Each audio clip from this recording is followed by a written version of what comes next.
Igknight is an archetype with a particularly dirty past. While I could likely talk about just about every pendulum archetype in this series, it would all mostly be retreading old ground I've covered in my pendulum video. Something I recommend you watch if you haven't already. However, I think Igknight itself has more to expand off of than I did in that video. Igknight is the pendulum archetype done the worst by the advent of Master Rule 4. The archetype's design was literally predicated on the idea of pending a bunch of guys from the extra deck. Now that you can't do that, the deck doesn't do the thing it was designed to. They all have the same scale effect. By blowing up 2 scales, you can search out any fire warrior monster. This design had you find the right scales or extra bodies you wanted to summon. Since they would load into the face-up extra deck after blowing up, you drop your final 2 scales and pen back everything that you gathered up in there. What has the deck ever accomplished? FTKs. Turns out making an entire archetype that searches any fire warrior in the game is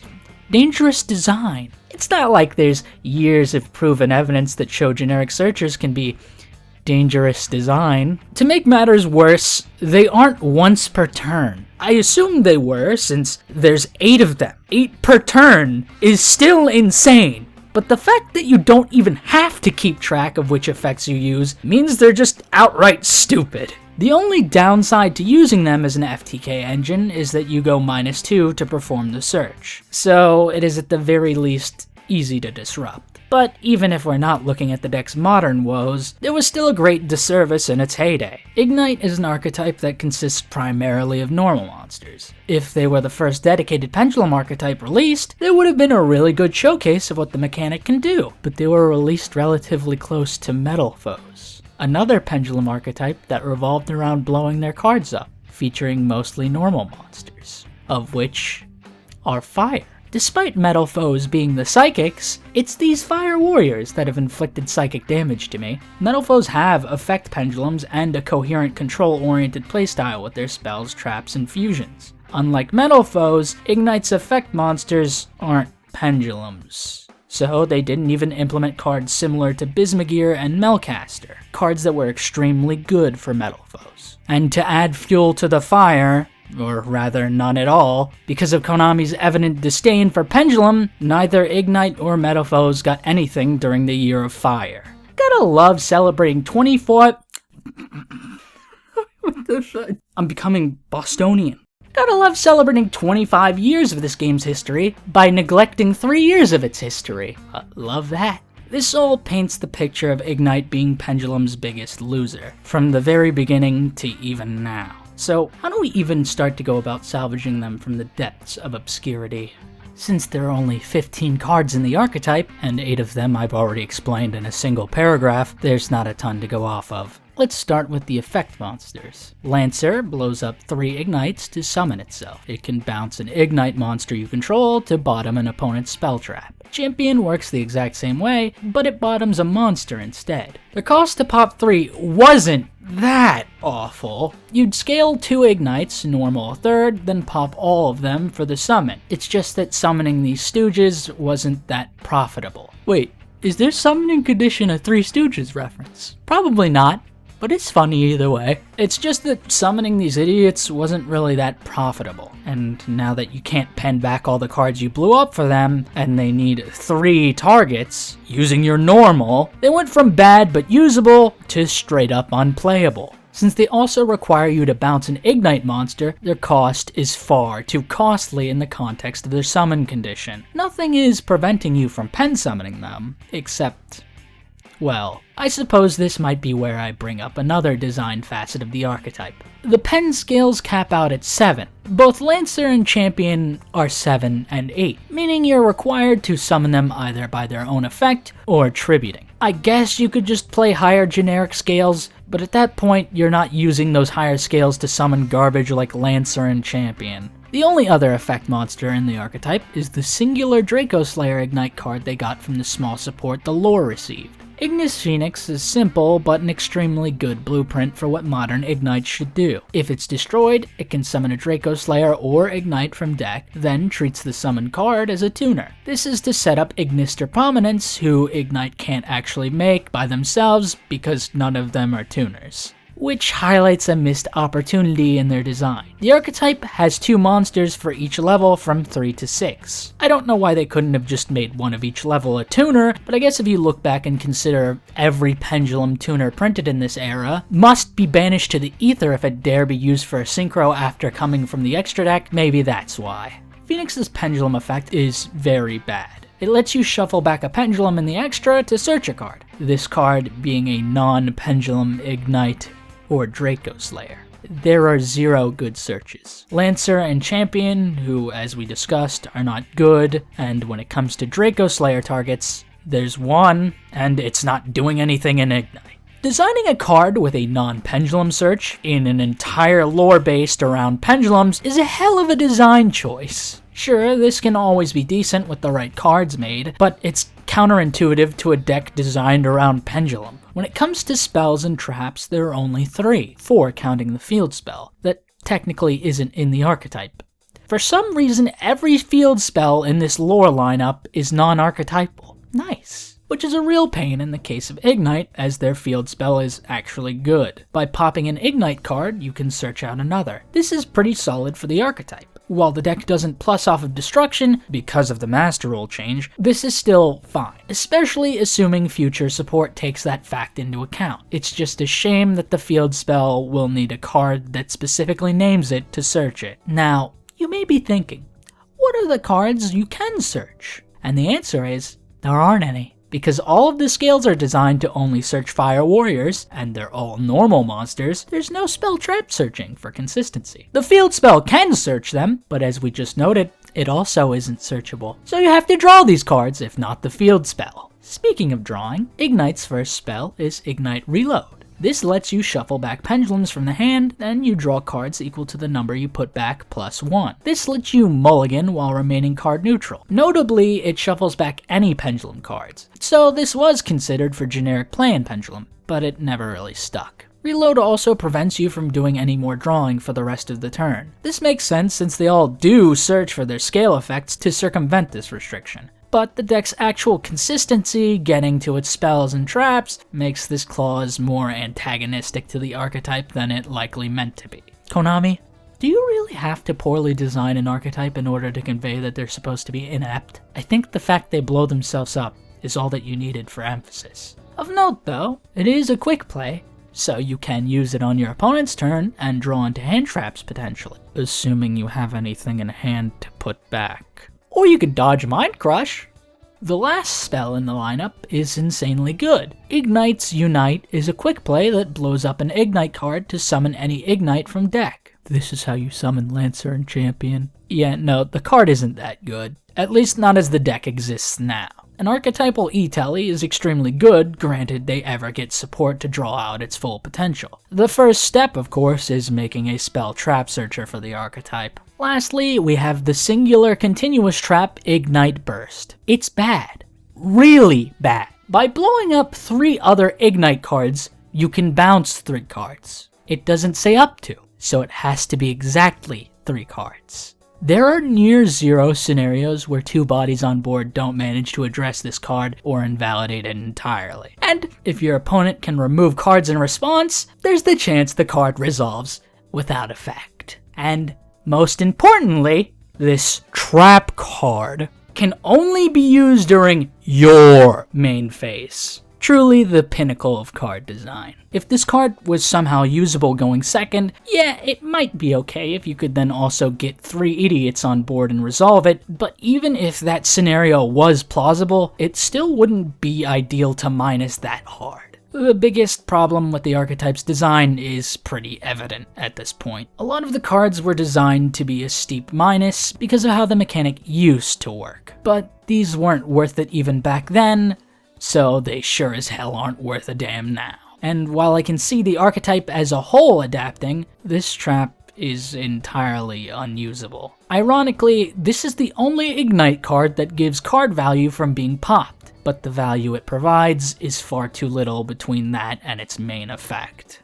So where do we even begin to salvage them? Effect pendulums, obviously. All of the existing Igknights use their effects to blow up both scales to search a fire warrior. So making an entire lineup of cards that you can pair up to get more card value is the most logical first step. They can all have the same monster effect, just like the vanillas all have the same scale effect. Then they could have more unique pendulum effects. The only issue is, because the original lineup of knights aren't once per turns, things can get potentially out of hand extremely fast if they generate too much value generically for FTKs to just get more ridiculous. Especially since Wavering Eyes exists. There could also be effects that revolve around yoinking Igknights from the extra. Since you can't pen back all the idiots anymore, designing cards that actually cycle them back to hand, or maybe even scale, is a great way to adapt their design. Being able to functionally get 2 searches from 1 Igknight pair. Cards that cycle them back to hand also gives justification to play Igknights with Vanquish Soul, as you can now search Rosin without going a hard -2 to do so.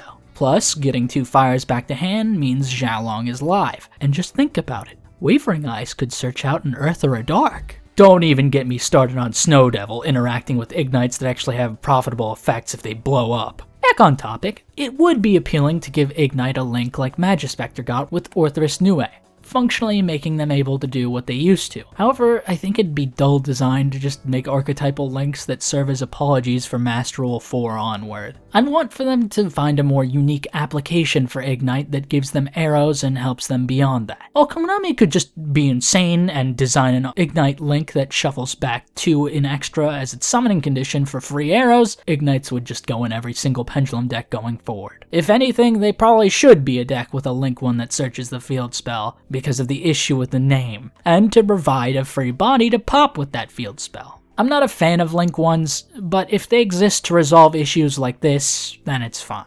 You could also spice it up and not make it a link one. It'd be mechanically fitting to introduce face-up extra deck contact fusions with them. Since they load up bodies into the extra, being able to use it to contact fuse seems like an extremely easy way to play off of that. And giving them a fusion that fetches the field spell instead of a link one would be neat if nothing else. But that would further the comparison to metal foes, even if they do end up being the better of the two afterwards. Alternatively, and more realistically, since Ignister is tied to the Igknights and Magispector received their own XC, actually giving them synchros would be a great start to formulating a new functional playstyle. You could design new effect guys that are tuners, then use them blowing up to perform synchro summons in the face-up extra deck. Have one for each level like the old knights, and they all have the same effect that when they blow up, you can shuffle back face-up extra deck pens to perform a synchro summon. This also creates a way for the deck to natively play better against cards like Nibiru, Maxi, and the Charmies, as one summon is performed in the process of detonating your scales. The card itself doesn't necessarily need to use itself for the synchro with this design. This way, if some unforeseen factor suddenly invalidates using it for the summon, cards that are already established can be used instead. And with it being to shuffle back any pendulums in the extra, this gives more value to all the pen tuners. And remember kids, you go to hell before you synchro. This at least gives a tangible way to offset the hard loss in card advantage from blowing up your Igknights. It also introduces specific pathing with scales and levels to synchro out the right monsters. This could summon synchros generically, but more realistically it'd be exclusive to archetype or maybe loosely restricted to warriors or fires. Preferably fires. Because if Konami were to implement this, Metal Foes and Igknight could finally have a chance to put their differences aside and be the first deck to actually utilize harmonic synchro fusion. Is what I would say if you didn't have to send the materials to grave first. I hate this game. Just make an archetypal harmonic synchro fusion for Igknight and Metal Foes instead. It could even be something akin to pendulum fusion using your scales by blowing them up. Call it something like Metal Foes Igknight Glory, giving it accessibility in both archetypes. Regardless, I think there should be some effort to actually provide more value out of the destruction effects, other than just the typical replace cards you burnt, and use it not only as an opportunity to uniquely adapt the deck to a modern setting, but actually give them a built-in win con. I don't think anyone wants this archetype to just be used for FDKs, so an actual game plan would be much appreciated. If you make pendulum synchros for the archetype, the tuners synchroing from scale could also help to set up their pendulum summon, making a body without using a summon to easily make Beyond or Electromite. Then you could actually design the pendulum synchros with the intent to pen them back. Although, since the scales cap out at 7, that isn't very plausible currently. So, introducing ways to up their scales would also be appreciated. Not just for these hypothetical synchro pendulums, but also the big idiots. Maybe having scale effects on the tuners that let you add a face-up pen to hand in order to increase their scale by the added card's level. Finding more ways to use their extra deck loading as a playstyle exclusive resource is the perfect approach to their modern design. This would also finally start shifting the unfavorable ratio of playable extra deck pendulums to be more favorable. Speaking of unfavorable ratios, a Brazilian % of you aren't subscribed to the channel. What the hell, man? I thought we were cool. You know, what if we gave Igknights a Brazilian continuous spells? Burst and the non-pendulum idiots bring up popping more than just the scales. Having more cards that you can actually pop without committing a summon helps give the deck more versatility. You could even design them to lean into the extra deck loading, gaining additional effects based on your extra deck count when activated. Or, more to the point, how many more cards you have in it than your opponent. Designing them in such a way makes it so they can be useful out the gate when going second, but require a little more setup for the greater payoff going first. And, of course, you still want these cards to blow up, so further balancing of the cards can be tied to that fact. If you wanted to be cute about the design of them, you could make it so you functionally pen back all of them to your spell and trap zone. The issue with this type of design in Pendulum is the fact that pen zones are now in the spell and trap zones, which has other issues. I hate this game. Metal Foes was the only penned archetype to really use most of the spell and trap zones, and other than natural power creep running its course, this change has made it more difficult for the deck to perform. Modern design has to account for the fact that they'll be working with fewer zones. In the case of Igknights, your scales can blow up at will, so toying around with freeing up space for spell management seems like an interesting design element to play into. Which leads into another thing the deck will need: printing non-pendulum idiots that are good. Ignis Phoenix is certainly a card worth playing, but getting at least a few good non-pendulums makes sure it's as good as it should be. Instead of removal, like Champion and Lancer, they could be the Searchers. Then, if you have all these cards that are actually valuable to pop, giving them the same summoning cost of popping 3 wouldn't be so bad. Although, I think it'd be for the best that the Searchers only pop 1 or 2. It's also feasible to lean into some of the generic pendulum support.